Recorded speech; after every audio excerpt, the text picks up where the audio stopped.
Hey everyone, welcome back to my channel. So we're gonna start this video off with a little bit of self-reflection because, fun fact, I actually recorded and edited this video several months ago, but I'm not getting to the voiceover until now.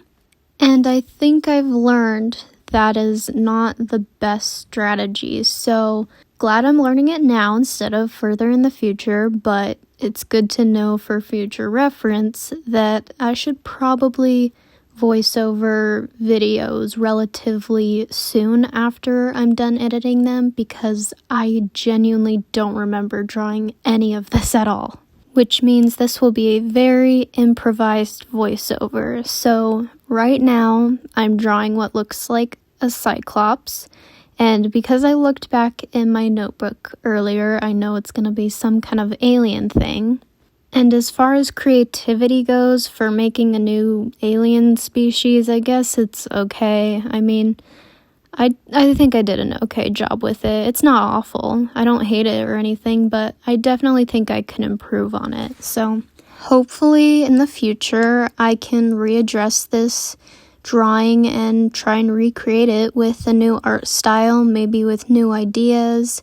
Based on the final drawing, which I'm looking at in my sketchbook right now, I would probably want to redo the overall shape of the alien so it looks less human-y, but then I would like to put a little more emphasis on the one eye and the tongue, which you'll see earlier, which wraps around its entire body. And I'd probably leave off the antler things. I'm not sure what those are called. Antennas? I thought antennas were for electronics, but I think they're also for bugs.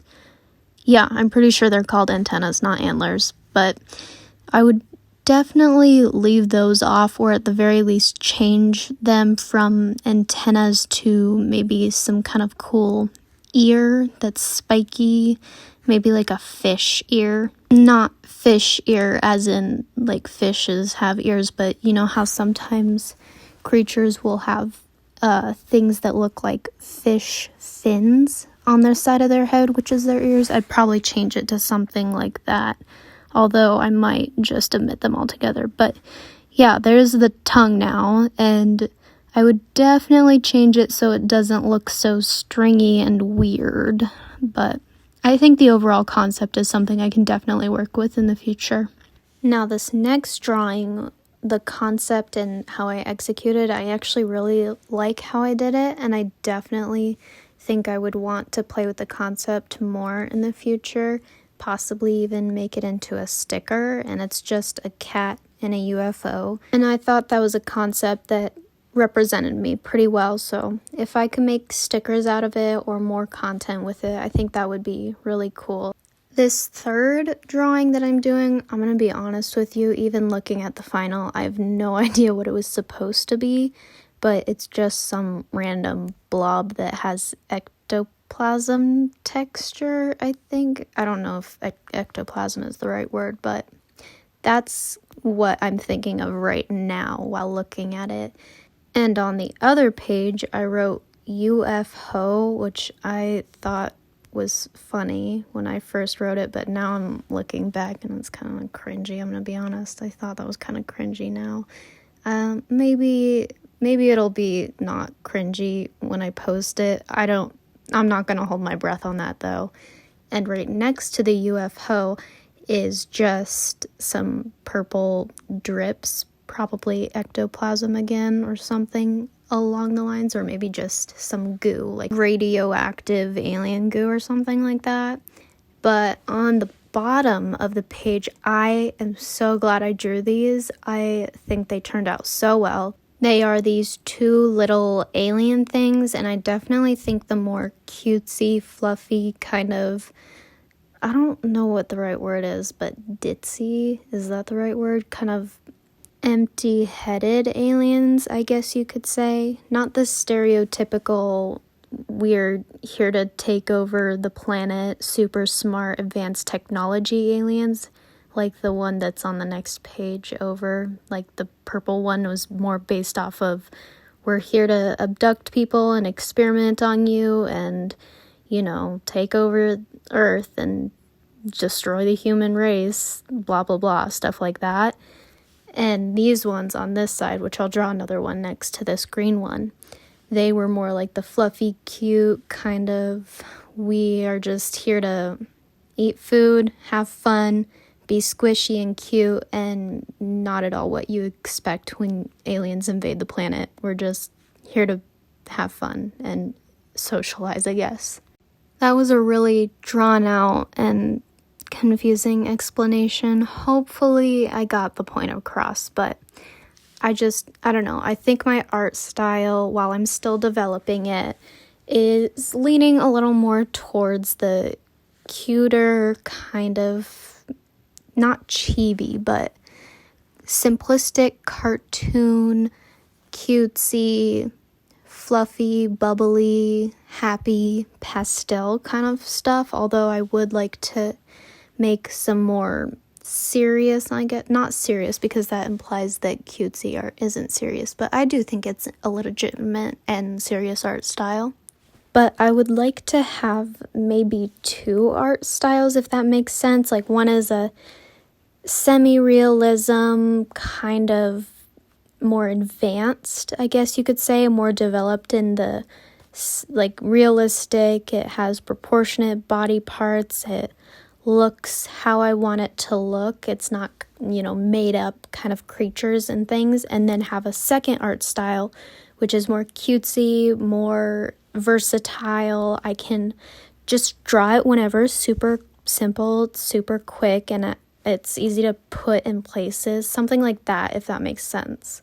Basically, I just want an advanced, complicated style and then a super simple, more cuter, versatile version. So now I'm inking in this process, and oh no, I forgot about the words I wrote in there. I'm not going to read it out loud. You can read it if you want to pause the video and try to decipher it. But, I kept drawing outside the lines. You know what? This is going to be my trademark, okay? I have such a bad habit of drawing outside the lines. If you ever see a video from me where I don't draw outside the lines, whether I'm inking or coloring, at least once, just assume that I'm being held captive and that my life depends on not drawing outside the line, because I swear I try so hard to not draw outside the line, but I don't know, my hand just, anytime I pick up the line art pens, my hand starts shaking like crazy. When I'm sketching, it's fine, totally relaxed. Maybe that's the issue. I'm never relaxed when I do line art, so that's probably why I always draw outside the lines, because I'm not relaxed at all.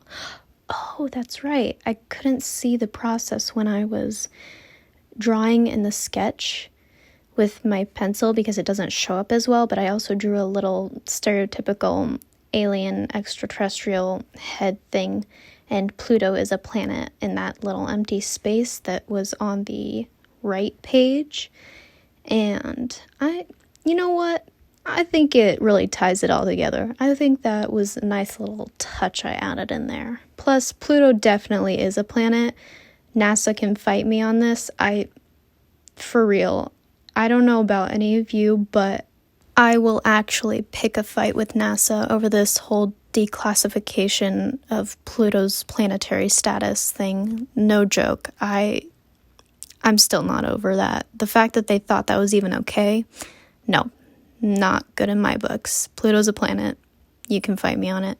Okay, but anyways, back to those cute little fluffy alien guys that were on the side. After inking them, they ended up turning out so good. I love them so much. This is one of those rare situations where I do the sketch and I love it, but then I don't want to ink it because what if I accidentally ruin it? But then I ink it anyways and I love it even more, and then I don't want to color it because what if I ruin it? But then I color it anyways and I still love it. And it was just one of those rare moments where the whole process all the way through, I'm so proud of myself for finally doing this with something. I got those cute little fluffy alien guys, and you know what?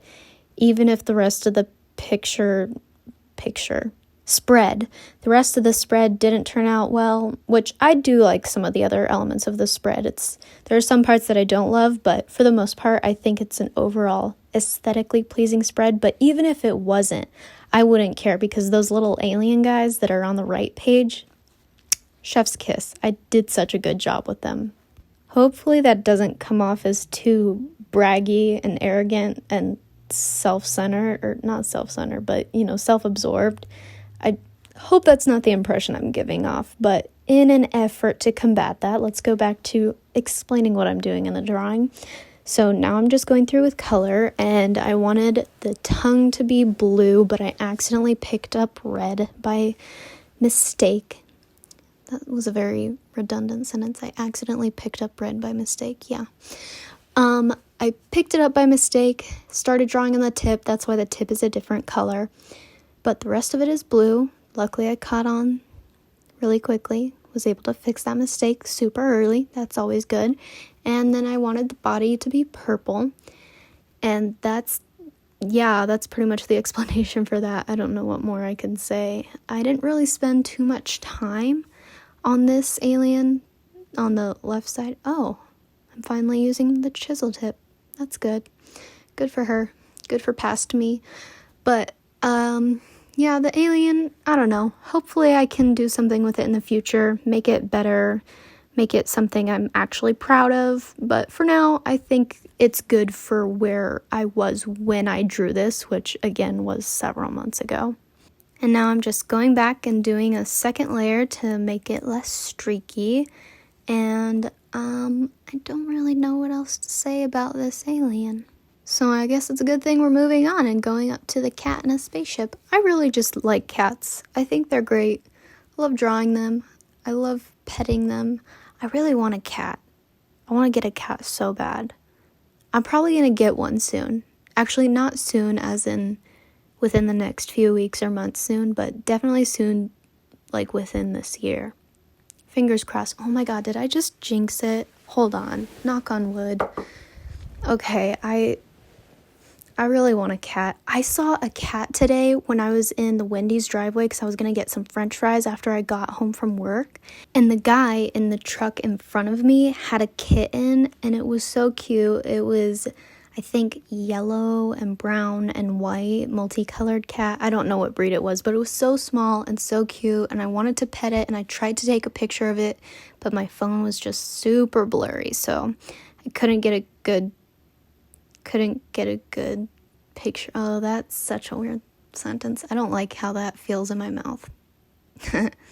But anyways, the cat was really cute. I wanted to pet it. I couldn't. Tried to take a picture, but I couldn't. So guess I'll just have to make up for it by drawing cats or voicing over me drawing cats months ago. But the coloring in of this drawing is coming to an end soon, so that's sad. I should have drawn more cats on this spread so we could talk about cats more. Anyways, we're up to this ectoplasm weird alien goop splatter thing. Still can't remember what I was going for here, but it certainly does look abstract. That's all I can say about it. Doing some circles in there. It's mostly going to be neon yellow and green. I genuinely don't know what it is, but if somebody wants to come up with a theory for what you think I was potentially trying to draw here, I'm more than happy to hear them, because I'm at just as much of a loss as you are. This is a mystery to us all. I should have probably sped up this part a bit more, because honestly it's kind of boring to watch me drawing a green unknown object, plus my hand getting really tired and having to stretch it out. I feel like that's not the most entertaining thing. Hopefully I'll get past this part soon, because I still don't know how to edit music into videos, which means I can't just have the voiceover, fade out and then have some music come in while there's parts that I don't need to talk through, and then have my voice slowly fade back in when I come to parts that I need to talk to again. So I'm gonna have to figure that out. I don't know if I can edit music in with the specific app I'm using for free, at least, because they definitely charge you like a lot of money per month, it's not one of those flat rate cost things. If it was a flat rate, I would be willing to do it. But if it's a monthly cost or a yearly cost, I don't know, man. I don't know if I'm going to still have that money next month to renew my subscription. So, oh, finally we changed. Okay, I don't even need to finish that last thought. So we're back to these aliens, which I did such a good job on. So this one is a bluish, well, purplish blue. Definitely blue, but leaning a little more towards purple. And the other one's going to be green. And it was watermelon themed. And this one is just blue and purple, which I think are two great colors together. They're a nice, cool tone on the cool side of the color spectrum, and they just, I don't know, I think with this particular alien design, it just looked really nice. I also think the watermelon colored one, which is just green and pink, there's no middle part of the rind color, just the outside rind and the inside fleshy bits. Ugh, that sounds gross. But I thought they were really great color combinations for these little alien guys, and I definitely want to make more of them in the future. I don't know why I didn't, already make more of them, because this is technically in the future. So maybe I should get on that, start developing them more, and solidify their design, because it's so cute. I love them. I haven't come up with a name for their species yet, or even specific names for them as individuals, so if anyone wants to leave any ideas or name recommendations down below, feel free. I would not mind. You would not be bothering me if you did that. I want to hear them. If you have a name, whether it's for each of them as individuals or a name for their species, I want to hear it, because I don't know if I had any thoughts for species or individual names for them when I first started drawing this, but I definitely know I don't have them now, nor did I write them down. So please let me know if you got some names for them. Maybe I should try to develop a planet for them too. Oh, that would be a cool video. What if I just took these two little alien guys and then made a video where I kind of just wing it and, see what my brain comes up with on the spot. Just draw planets or more aliens of their species, or maybe other species that live with them on the planet they live on. Maybe come up with a language for them. Maybe come up with an advanced society for them, or other things. I don't know. I think that would be a fun video if I just took these alien guys and just draw on instinct, see where my brain takes me, and develop these little guys and maybe make them into stickers. Who knows? I think they would be cute stickers. I really want to make stickers, and I think these little alien guys would be the perfect first sticker for that.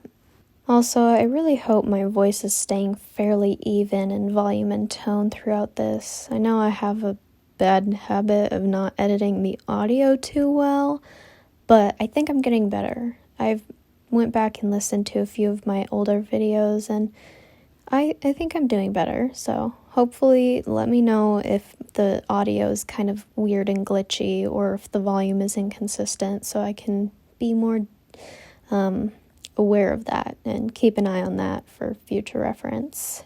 And now I'm just going over these little alien guys in a second coat of color so that there's no streakiness, because I think I did this with my new Ohuhu markers that I had just gotten right before I started this drawing. I think I did one drawing before this one, and then this was my second ever drawing I did with the new Ohuhu markers that I got, and they are streaky on the first run through or first swatch that you do, but once you go over it with a second layer, they are pretty much streakless, at least in person. It might take a bit of time for them to dry to get like that, but the ones I'm looking at now on the actual page months later, they're not streaky at all, even though they look a little bit blotchy in the video right here. They definitely just get better over time, in my opinion. I can't say whether or not that holds true for drawings that you leave out in the sun or that you hang up, but definitely for drawings in a sketchbook or something that's not just laying out in the direct sunlight, it definitely gets better over time, and just you need to let it dry and it's good. So now I'm coloring in that ectoplasm, weird alien goop stuff, and I of course kept drawing outside the line, but it's okay because the color I chose was dark enough for me to just fix it and draw over the line. Or, yeah, is that what it's called? Overlining? Or is that a makeup term? Overlining. I think that might be a makeup term. Yeah, when you overline your lips and then you change the shape. Yeah, but I did that here on paper, not with makeup. But you can already see that just by looking at the video. You don't need me to tell you. Anyways, now I'm drawing in the UFO, and it kind of looks, I think this was intentional, but I'm just now realizing this. It kind of looks like those lights that are long strings of light that you can turn and bend and wind and wrap around things so they're in specific shapes, and sometimes you can shape them into words that are attached to each other, and it's like the light up words. Sometimes stores will have open made in those lines, light lines, I think. I don't know what they're called, but I think that's the kind of idea that I was going for, which it's okay. I'm gonna be honest with you, I still think the whole UFO thing is kind of cringy. Hopefully it gets better with time. Let's just, fingers crossed. But now I'm drawing in the planets, and I'm doing a bunch of miscellaneous colors that I had already used, because when I was pulling the markers out to use them for each drawing that I did earlier, I would set them aside so that I had them on hand if I needed to go back, and I was just pulling from that group of markers that I already used for drawing the planets, just so it would look more cohesive and blended in. And I think the only marker that I used that was different is that one really dark planet that has a line or a ring around it that's right next to the Pluto word. But other than that, they're all pretty much the same colors that I used, just spread out. Except I think I did add in a orange highlighter color. I don't think it was actual highlighter. I think it was also an Ohuhu marker, but it's orange highlighter color. It's super bright, and it looks super pretty and contrasted in the background where I drew it behind the UFO, which I think I use it for Saturn's ring too. No, I didn't. That's a different orange, but you'll see I'll bring in the highlighter color later in like a few seconds. And that was the orange ring. And once I color that last planet, I will start doing more background stuff with the Pluto as a planet thing. Oh, wait, no, that little alien guy on the right corner. I keep forgetting about him. I should probably remember that he exists. Or she. Or they. I don't know. It's just a random alien head. And it's purplyish, bluish, the same purple blue that I used for that first little alien guy that's on the same page, and then some pink eyes, because I don't know. I just thought the green alien with gray eyes was kind of not something I was in the mood for. It's not a bad design. I definitely think it has its place, but it just didn't seem like something that would fit with the rest of the spread, so I went with bluish purple alien and pink eyes. It kind of reminds me of that one girl alien that had the purple eyes in Invader Zim. She came to school, or not came to school, she went to Zim's school and invaded Earth right after him. And that was when Dib and Zim like begrudgingly teamed up to get rid of her. I vaguely remember that episode, but the alien head on the right corner kind of reminds me of her character. But now I'm going through and doing the backgrounds, and I just did a plain neutral gray background for the Pluto as a planet thing, and kind of a picture frame-esque design. It's just a plain rectangle kind of shape. And I think because that was such a big space, the streaks were a lot more prevalent, not a lot more noticeable. So I had to go over that one about 3 times to get the streaks to go away. But now I'm going in with that highlighter orange color and just outlining the UFO, giving it a little bit of a background, and then over on the quote that I did on the left page, I just did a simple blocked out frame background, so it's not quite like a square picture frame, but it's very blocky like a square picture frame. And now I'm just going in with these triangles, which I do a few behind the alien and that ectoplasm glob thingy, and I colored in every other triangle so that gave it a little more pizzazz, I guess. Not pizzazz, but you know, it looked a bit empty on that side compared to the other side. I think I could have probably added some planets to this left page and it would have looked nice, but I actually really like how I did the triangle things. I think it looks cool. Plus it incorporates some more pink onto that side, which balances out both pages a little better in my opinion. Anyways, here's the final result, just a little scan over. I thought this was cool editing technique. I still like it. You know what? In hindsight, I think I did a good job with this final editing cut. Anyways, this is the end of my video, so leave a thumbs up and subscribe if you liked it, and I'll talk to you in the next one.